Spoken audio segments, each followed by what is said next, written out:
लाल बहादुर शास्त्री यानी राजनीति में सच्चाई भरा निस्वार्थ जीवन। शास्त्री जी ऐसे पंत प्रधान थे जो कि भूत न भविष्य में होंगे, इतने ईमानदार कट्टर देशभक्त थे। अपने जीवन में उन्होंने स्वदेशी को बहुत महत्व दिया। देश निर्माण व उसकी सुरक्षा में शास्त्री सैनिकों व किसानों का महत्व अच्छे से समझते थे। इसीलिए उन्होंने उस दौर में जय जवान जय किसान का नारा दिया, जो आज भी फिजा में गूंजता रहता है। देश के पहले प्रधानमंत्री पंडित जवाहरलाल नेहरू के अवसान के बाद लाल बहादुर शास्त्री उनके नैसर्गिक व आदर्श उत्तराधिकारी थे। एक गरीब स्कूल शिक्षक के सुपुत्र व कम उम्र में ही अनाथ हो जाने वाले शास्त्री ने गरीबी में जीवन गुजारा था और वे जानते थे कि गुर्बत क्या होती है। इसलिए उन्हें जनता की जरूरतों, उनके दुखों व कष्टों का अच्छे से भान था। शास्त्री अनवरत जूझने वाले स्वतंत्रता संग्राम सेनानी थे, जिन्होंने 9 साल अंग्रेजों की जेल में गुजारे थे। वे बेहद प्रतिभाशाली व्यक्ति थे, जिन्हें गुणों की खान भी कहा जा सकता है। उत्साह, उमंग व जोश से भरे, अपने लक्ष्य पर नजर रखने वाले, बेहद विनम्र, सभ्य व भले मानस व्यक्ति। ऐसा व्यक्ति जो शब्द चयन में सावधानी रखते हुए कम शब्दों के सहारे अपनी बात पूरी कह देने में दक्ष था, साथ ही अपने निश्चय व कर्मों में अडिग। परिस्थितियों की भट्टी में तपे शास्त्री को घरेलू संस्कार के साथ पारंपरिक ज्ञान भी मिला था, जो बड़ा फलदायी सिद्ध हुआ। इन सब के अलावा वे हास परिहास के शौकीन ऐसे सज्जन पुरुष थे, जिसकी सामान्य समझ बहुत विकसित थी। नेहरू की मौत के 6 दिन बाद 2 जून 1964 को ये करिश्माई व्यक्तित्व देश के सर्वोच्च लोकतांत्रिक पद, प्रधानमंत्री की कुर्सी को सुशोभित करने ऐसी स्थिति में बैठा कि उसका कोई दुश्मन नहीं था, कहीं कोई विरोध नहीं था।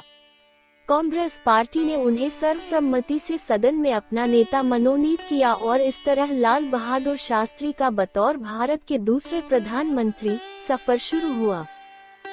हालांकि प्रधानमंत्री के रूप में शास्त्री का इस तरह पदार्पण इतना आसान भी नहीं था।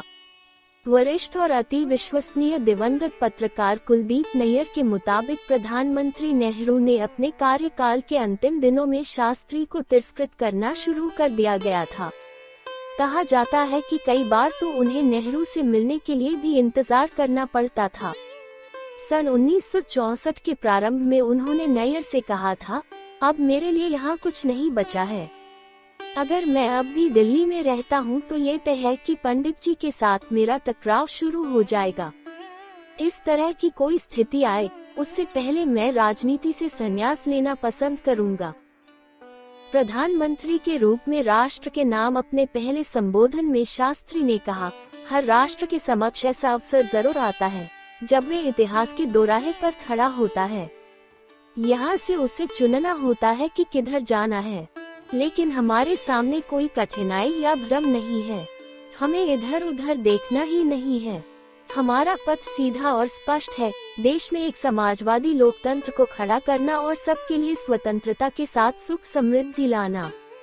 इसके अलावा विश्व शांति के लिए कार्य करते हुए विश्व के समस्त देशों के साथ मित्रता कायम करना। पाकिस्तान के साथ शांति स्थापना। शास्त्री 19 माह प्रधानमंत्री रहे और उनके इस कार्यकाल का ज्यादातर समय भारत पाक के बीच मौजूद तनाव व दोनों देशों के आपसी रिश्तों को सामान्य करने के संघर्ष से जूझते गुजरा। ये कार्य शुरुआत से ही उनके लिए भारी साबित हुआ। हालांकि उन्होंने ये घोषणा की थी कि भारत पाक साझा इतिहास व परंपराओं से बंधे 2 महान देश हैं। एक दूसरे का मित्र होना दोनों की ही अनिवार्य आवश्यकता है। दोनों के बीच गहन आपसी सहयोग न सिर्फ दोनों के लिए बहुत फायदेमंद होगा, बल्कि यह एशिया में शांति स्थापना व समृद्धि लाने में भी कारगर होगा। भारत पाक बहुत दिनों तक एक दूसरे से द्वेष पाले बैठे रहे। अब हमें इस परिस्थिति को बदल देना है। इसके लिए कड़े संकल्प तथा भारत व पाक दोनों तरफ की सरकारों व लोगों में अच्छी समझ की आवश्यकता है। युद्ध के चलते देश में खाद्यान्न की कमी हो गई। संयुक्त राज्य अमेरिका ने मौका परस्ती का सबूत देते हुए भारत को खाद्यान्न का निर्यात रोकने की धमकी दे डाली। शास्त्री जानते थे कि खाद्यान्न के लिए भारत पूरी तरह अमेरिका पर निर्भर है, लेकिन वे इस धमकी के आगे नहीं झुके। इसके बावजूद पाकिस्तान धोखा देता रहा। 1965 के प्रारंभ में उसने कच्छ के इलाके पर दावा जताते हुए भारी शस्त्रों से लैस अपनी सेना सीमा पार करके भारत के क्षेत्र में भेज दी। तब शास्त्री ने भी हुंकार भरते हुए घोषणा की जब तक जरूरत पड़ी हम भले गरीबी में रह लेंगे, लेकिन अपनी स्वतंत्रता व अखंडता से समझौता नहीं करेंगे। युद्ध के चलते देश में खाद्यान्न की कमी हो गई। संयुक्त राज्य अमेरिका ने मौका परस्ती का सबूत देते हुए भारत को खाद्यान्न का निर्यात रोकने की धमकी दे डाली। शास्त्री जानते थे कि खाद्यान्न के लिए भारत पूरी तरह अमेरिका पर निर्भर है, लेकिन वे इस धमकी के आगे नहीं झुके। उन्होंने वियतनाम के विरुद्ध अमेरिका के युद्ध को अतिक्रमण व मनमानी करार दिया। जाहिर है अमेरिका को उनका ये कथन पसंद नहीं आया और उसने भारत को खाद्यान्न का निर्यात रोक दिया। इससे भारत की स्थिति अत्यंत चिंताजनक हो गई। तब संयुक्त राष्ट्र को अमेरिका से अपील करना पड़ी कि वह भारत के लिए खाद्यान्न का निर्यात फिर से शुरू कर दे। उस समय की नाजुक परिस्थितियों के मद्देनजर शास्त्री ने देश के आमजन से आह्वान किया कि सप्ताह में एक दिन उपवास रखा जाए। इसके लिए उन्होंने अपना उदाहरण सामने रखा कि कल से शाम को एक सप्ताह तक मेरे घर में चूल्हा नहीं जलेगा। उनके इस आग्रह का देश पर जबरदस्त प्रभाव पड़ा। घर तो ठीक, कई रेस्तरां व होटल्स ने भी कुछ दिनों तक शाम को अपने चूल्हे बंद रखे। इसी के साथ विदेशी आक्रमण का सामना करने के लिए शास्त्री ने देशवासियों से आर्थिक मदद की अपील की। इसके लिए उन्होंने राष्ट्रीय सुरक्षा निधि की स्थापना की। साथ ही भारत सरकार ने पूर्व राजे महाराजों, नवाबों से आग्रह किया कि वे भी इस फंड में सहायता दें। उस समय प्रधानमंत्री लाल बहादुर शास्त्री ने हैदराबाद के निजाम मीर उस्मान अली खान से संपर्क किया और निजाम हैदराबाद ने सकारात्मक प्रत्युत्तर देते हुए इस राष्ट्रीय सुरक्षा निधि में 5 टन सोना दान किया। यह इतनी बड़ी धनराशि थी कि इसकी घोषणा मात्र से ही लोग भौंचक्का रह गए। आज के समय में इस सोने का मूल्य 2000 करोड़ रुपए के करीब होता है। देश निर्माण व उसकी सुरक्षा में शास्त्री सैनिकों व किसानों का महत्व अच्छे से समझते थे। इसीलिए उन्होंने उस दौर में जय जवान जय किसान का नारा दिया, जो आज भी फिजा में गूंजता रहता है। संयुक्त राष्ट्र सुरक्षा परिषद में पारित एक प्रस्ताव के आधार पर पाकिस्तान के साथ जारी युद्ध 23 सितंबर 1965 को थम गया। जैसा कि लाल बहादुर शास्त्री ने पहले भी कहा था कि दोनों देशों को युद्ध विराम के साथ नहीं रहना है, बल्कि उनके बीच स्थायी शांति व परस्पर सहयोग का भाव होना चाहिए। युद्ध विराम लागू हुआ। उस दिन राष्ट्र के नाम संबोधन में उन्होंने स्थायी शांति स्थापना की एक रूपरेखा भी प्रस्तुत की। तब उन्होंने कहा था, दोनों देशों की सशस्त्र सेनाओं के बीच टकराव खत्म हो गया है। अब संयुक्त राष्ट्र संघ और वे तमाम शक्तियां जो शांति स्थापना के लिए प्रयासरत हैं, उन्हें इस गहन पेचीदा हो चुकी समस्या का कोई स्थायी हल खोजना है। ये शांति कैसे स्थापित की जा सकती है? हमारी दृष्टि में शांतिपूर्ण सह अस्तित्व इस समस्या का स्थायी हल है।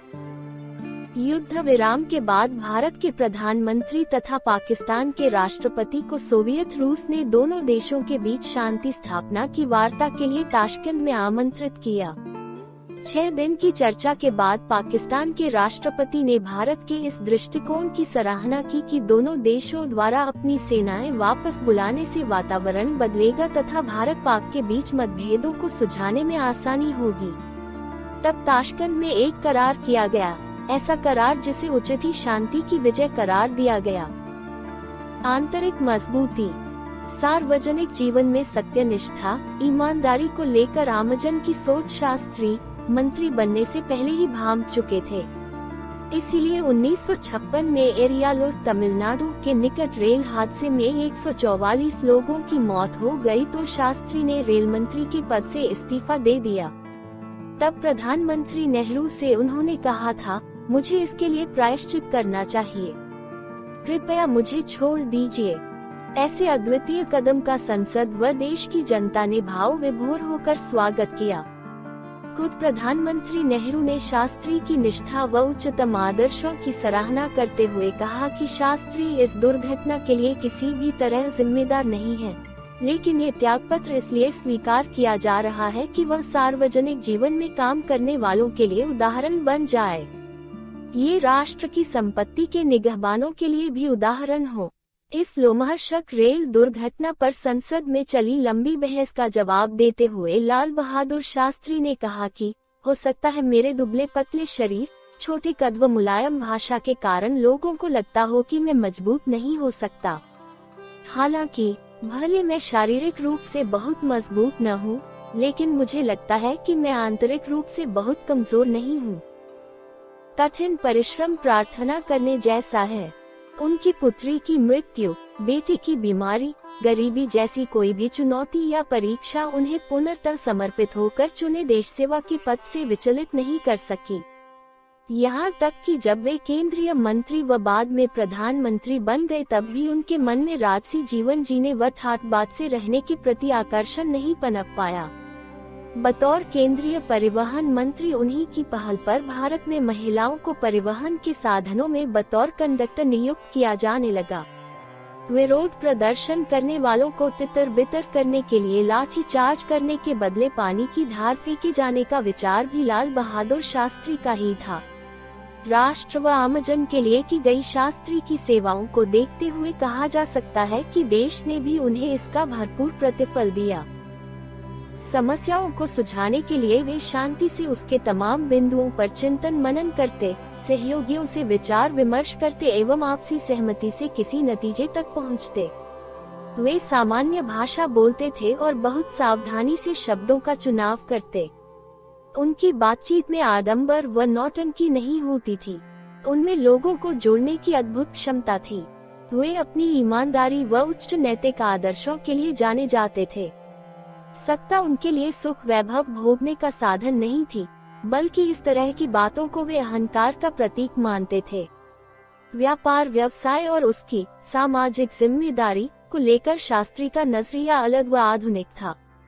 1965 में एक भाषण देते हुए उन्होंने कहा कि राष्ट्र निर्माण में व्यापारियों की भूमिका अर्थशास्त्रियों व राजनीतिज्ञों से भी महत्वपूर्ण है। व्यापारियों को अमूमन आमजन स्वार्थी मानते हैं। ये छवि तभी बदली जा सकती है जब कोई भी व्यापार सामाजिक दायित्वों का निर्वहन करते हुए किया जाए। वे करुणा, समानता तथा विशिष्टता जैसे विचारों पर चलने वाले सही अर्थों में एक सेवाभावी नेता थे। जीवन और नेतृत्व को लेकर उनके विचार तड़क भड़क शब्दों से खेलने या बात घुमाने के नहीं थे, बल्कि वे मानवता, ईमानदारी और सिद्धांतों के प्रति निष्ठावान होकर काम करने वाले व्यक्ति थे। उनके कामकाज से यह सिद्ध होता है कि नेतागिरी हमेशा माथा देखकर तिलक कहने वाली नहीं होती, बल्कि अच्छे व सर्वगुण संपन्न लोग भी महान नेता हो सकते हैं। सेक्युलरिज्म या धर्म निरपेक्षता में उनका अटूट विश्वास था। राजनीति के साथ धर्म के घालमेल को उन्होंने स्पष्टतः नकार दिया। पाकिस्तान के साथ युद्ध विराम के चंद दिन बाद ही दिल्ली के रामलीला मैदान में एक जनसभा को संबोधित करते हुए उन्होंने बीबीसी की एक रिपोर्ट के प्रति नाराजगी जताई। इस रिपोर्ट में दावा किया गया था कि एक हिंदू होने के चलते शास्त्री ने पाकिस्तान पर हमला किया। शास्त्री ने उस जनसभा को संबोधित करते हुए इस पर टिप्पणी की, यहाँ मैं हिंदू हूँ। इस जनसभा की अध्यक्षता कर रहे मीर मुश्ताक एक मुसलमान हैं। आपको संबोधित कर चुके मिस्टर फ्रैंक एंथनी क्रिश्चियन हैं। इनके अलावा सिख व पारसी भी यहाँ मौजूद हैं।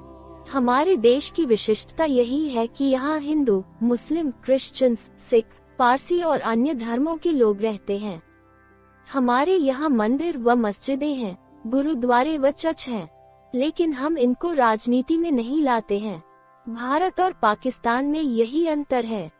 जहां पाकिस्तान ने खुद को इस्लामी देश घोषित कर रखा है और धर्म को एक राजनीतिक हथियार के रूप में इस्तेमाल करता है, वहीं हम भारतीयों को पूरी स्वतंत्रता है कि हम जिस धर्म का चाहे पालन करें तथा उसके अनुसार अपनी पूजा प्रार्थना करें। ऐसे में जहां तक राजनीति का प्रश्न है, हम में से हर एक पूरी तरह भारतीय है जैसे दूसरे हैं। असल में तो शास्त्री एक भिन्न भारत में रहते थे, ऐसा भारत जो शायद उनके भीतर सदैव जीवित रहता था।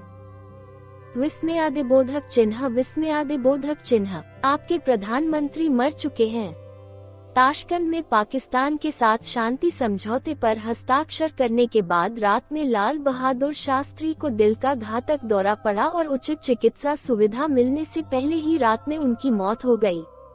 विदेश रूस में हुई इस असामयिक मौत पर रहस्य के बादल छाए रहे।